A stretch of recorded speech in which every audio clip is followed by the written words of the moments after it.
ఏపీలో సంక్షేమ పథకాలను తమ పార్టీ వారికే వర్తింపచేయాలని, ఇది ఏ స్థాయి అధికారి అయినా గుర్తుపెట్టుకోవాలని గతంలో చంద్రబాబు బహిరంగంగా ప్రకటించారు.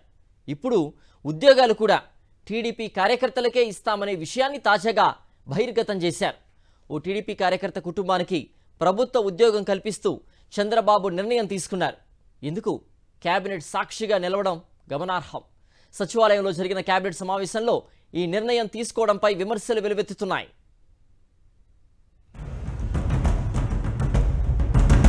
ఏపీ రాష్ట్ర చరిత్రలో ఎన్నడూ లేని విధంగా సీఎం చంద్రబాబు ఓ వివాదాస్పద నిర్ణయం తీసుకున్నారు. ఇప్పటికే ప్రజాధనాన్ని కార్యకర్తలకు దోచిపెట్టడానికి శతవిధాలా ప్రయత్నిస్తున్న బాబు మరో అడుగు ముందుకు వేశారు.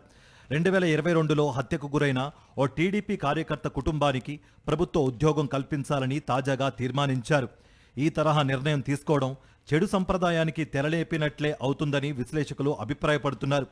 వ్యక్తిగత కక్షలతో చంద్రయ్య అనే టీడీపీ కార్యకర్త హత్య గావించబడితే ఆయన కుమారుడికి ఇప్పుడు శాశ్వత ఉద్యోగం కల్పిస్తూ కేబినెట్ నిర్ణయం తీసుకోవడం విడ్డూరంగా ఉందని అంటున్నారు పలువురు విశ్లేషకులు.